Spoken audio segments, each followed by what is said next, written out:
Editing photos in Lightroom or Photoshop can be a challenge. I find myself searching more on YouTube trying to figure out how to do something than actually doing it. And that is where the sponsor of this video comes in, Luminar Neo. What it is a program for editing, but it kind of combines Lightroom and Photoshop. It has kind of that ease of use of Lightroom, but with some of the more advanced features of Photoshop. And it goes a little bit beyond that as well with some AI-powered catchphrase of the decade features. So in this video, what I want to do is try to edit some of my photos, check out some of the crazy things that this thing can do by playing with some other photos. Let's jump in. Let's get started by launching Luminar Neo here. And I've imported a couple of photos, but I have not messed around with any of them. So you're getting kind of my first take on how to do all this stuff and my reactions as they happen. So let me pick one of these out. So this is a portrait here of my wife from a recent video that I did. And so the first tab here says presets. You can actually go in and just do some preset work. So if you wanted to click on one of these and it applies it here on the bottom, and you could see just before, after. Let's punch in a little bit just to see kind of what the presets do. It's pretty nice. Not bad. Not bad for a quick edit if you don't want to spend too much time on it, but that's far too easy. So let's revert back to the original, and we're going to head over into the Edit tab and actually play around with some of these features. So I'm going to scroll down to Portrait here because this is kind of a wider portrait. And the first option here is Studio Light. All right, I'm going to increase the amount here to, well, let's just do something high. So let's say 51%. Now what you get here is a little white dot, and that is your light source. So the cool thing about this is obviously as I move this around, you'll see that it's changing the way that Janessa is lit. If I go over to this side where the sun is, she's way overexposed. But let's say I have a shot where the shadows are a little bit too much on one side. I can put the light on this side, reduce the amount, and just apply a little bit of light. See the before and after? After, before, after, before, after. It's so subtle, but it's really, really a nice touch. And what I like is that there are shadows on the ground as a result. So this isn't just kind of faking the whole thing. It's actually computing it, and it's casting shadows on your image just like it would be if there was an actual light source. This is pretty incredible because you could technically use this as you would a flash out in the wild, and you can make it seem like you are shooting with a flash when you are not. I'm going to leave that right there and take a look at Portrait Bokeh. Now let's say you're shooting with a lens that is like a f5.6 or something like that. You can apply some bokeh. Now I'm going to let's do like too much. Let's do 46%. And this is unrealistic because the fence is so close, but you could see the program has masked Janessa, I would say near perfectly here, and the background is now completely blurry, just like you would use your most recent iPhone to do. Now you can fine tune this and make it a little bit more realistic. In this case, this lens is an f1.2 27mm. And if f1.2 wasn't enough, you wanted to get f0.95 look, you could get that with Luminar Neo. So you can increase the softness, the strength of the bokeh, all of that fun stuff. That's just incredible. And look at the before and after. Look at that. Just adds some blurriness to the background. Now there's Face AI. Face AI is pretty crazy. I'm going to zoom into Janessa's face. Now this is pretty well exposed, might be a little bit overexposed already, but let's say you're shooting an underexposed photo. You could increase this and just brighten the face up to where she's glowing like the angelic woman that she is. You can also slim the face. Let's see how that works. It's applying. Whoa. Okay, so, wow, I can see myself getting in trouble with this feature, so I'm just going to leave it at 0. Here's one of the tabs that is pretty awesome. So, eyes. Let me zoom into 200% here. Okay, and the eyes here are properly focused, but let's say we want to make them pop a little bit more. You can increase the flare. I mean, look at that. That's pretty crazy. You can enlarge the eyes. Creepy. I'm not going to do any of that. You can whiten them. Don't go too much because it looks a little strange. You can enhance. I like that. So you get a little bit of that kind of like soft box look in the eye. Remove red eyes if you have them. Dark circle removal. I'm going to need that for myself, but not so much for Janessa, but a little bit. We could do that. And then improve eyebrows. Kind of just, it's crazy. Look at this. It just darkens the eyebrows and makes them super brown. The thing I like about this is that you can just adjust a little bit at a time. You don't want to go too much to where it just looks completely fake. You can remove shine and make your face a little bit more matted as well. Skin defects removal AI. Let's do this. Wow, that was quick. That is impressive. Seriously, that is really good looking. All right, so here's a shot of my daughter, Isabella. Now this shot I actually included in my sample photos when I did a lens review. This is in Florida. And I don't know if you guys can tell, let me zoom in to 200. But this photo is just slightly out of focus. It's not focused on her eyes. And I think Luminar Neo can help us with that. What I want to do is go up to Super Sharp AI. And let's try universal, low. It's going to start thinking. Look at this cool animation as it's applying super sharp. That is incredible. It just doesn't make sense. There's no way you could have done that without some sort of AI program. So here's the before, here's the after.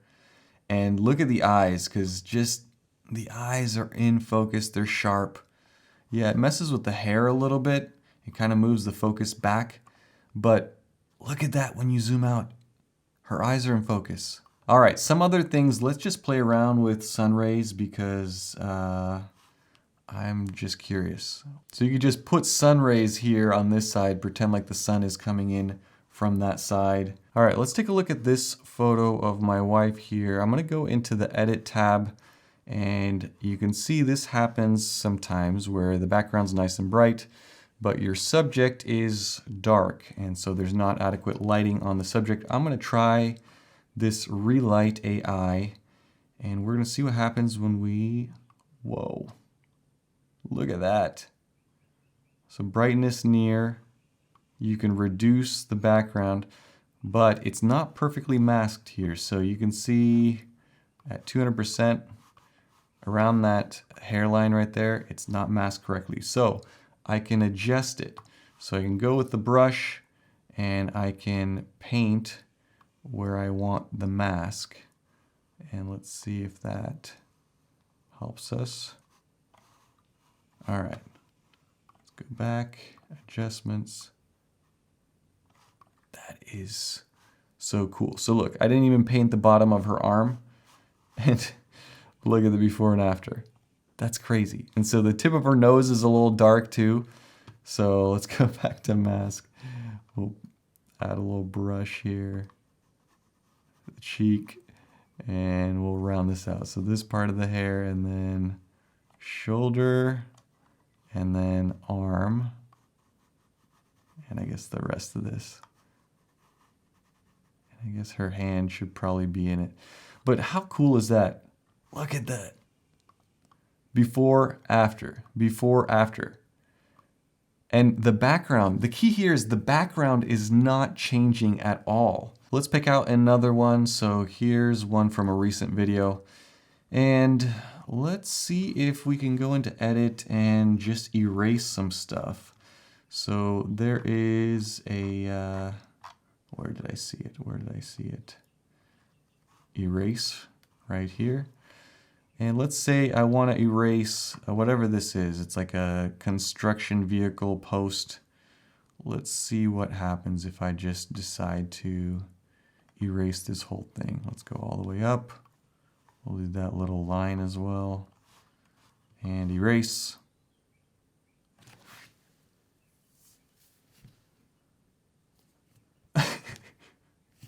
Okay, wait.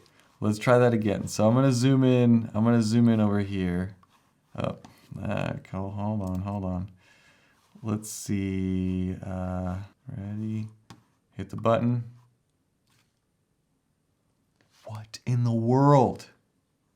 It's not perfect. There's like a little bit, you could kind of see a little bit of difference in the water here. So I just removed that building completely, removed this. Let's try something just crazy because maybe this might work.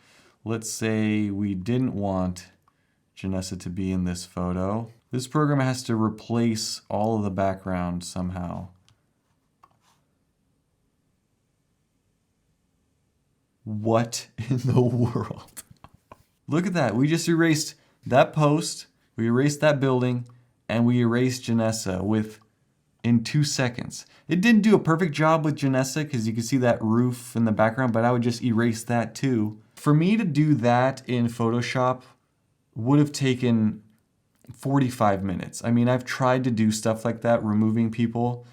This with AI and all that stuff, it's just so much easier. All right, let's take a low light photo like this and hit the edit tab. This image here, low light, APS-C, you can see the kind of graininess, noisiness here. Let's see just what happens if you apply a little bit of it. Okay, look, before and after. Look at this. I mean, let me crop into 200% so you guys can see this. So look, before. That's noisy. That's what came out of the camera. After, before, after, before, after. I don't even know how you would do that in Photoshop. I'm sure there's a way, maybe in Lightroom as well, but I've never done it that easily and that quickly, so that's insanely good. All right, let's take a shot of this building and let's see what else we can play around with here. Twilight Enhancer. Mauve. Whoa. Okay, look at that. Before, after. So this, you can do sky replacement. So you can choose, let's say, cloudy. Look at that. Before, after. And not only can you choose it, you can actually adjust like reflection. You see the reflection here on the roof is a little bit too much. You can dial that down. Orientation. Let's see what else they have here. I mean, you can get as crazy as you want, I guess. You could do the northern lights. You know, if you're shooting on a day that has no clouds, kind of looks boring, you can just add a little bit of clouds, just like that. And it's so easy. I mean, it's pretty easy in Photoshop too, I have to admit, but it looks like there's more options here with Luminar. All right, let's do another portrait one here. This is my wife. This one's nice and sharp. This is with the Viltrox 27 f1.2. Let's just do a little bit of studio light here again. And we're gonna increase it. And let's pretend like we have a studio light right here on her from this side. So the sun's hitting her and we have extra light here. I would probably dial this down to something like that, but just a little subtle light. Oh. Let's go back to full screen. Yeah, there's so many cool things that you can mess around with here. That's just scratching the surface. And with Luminar Neo, you can buy it just as a software with a lifetime subscription, basically. You just buy it once, you don't have to pay monthly. So for example, if you just want to buy Lightroom and Photoshop, right now that's $20 a month. You multiply that out over the course of a year, $240. Then 10 years, you're spending $2,400 on software. Whereas with Luminar Neo, right now they have a sale going. You can buy the whole thing for $149 for the rest of your life. I think they said they would give me a coupon for like 10% off for you guys as well. So definitely check that out. I'd encourage you, if you are in the market looking at photo editing software, there are usually trials with all of them, including Luminar. So start out with the trial, play around with it, see if you like it, compare it to Lightroom, and then make your choice. The other cool thing about Luminar is that you can integrate it into Lightroom and Photoshop. So you can effectively use all of the features of this program within Lightroom or within Photoshop. And so that is an added bonus as well. So thank you guys so much for watching. Thank you again to Luminar Neo for sponsoring this video. Stay tuned for more. Check out all the links down in the description below, and I'll see you guys in the next one. Bye-bye.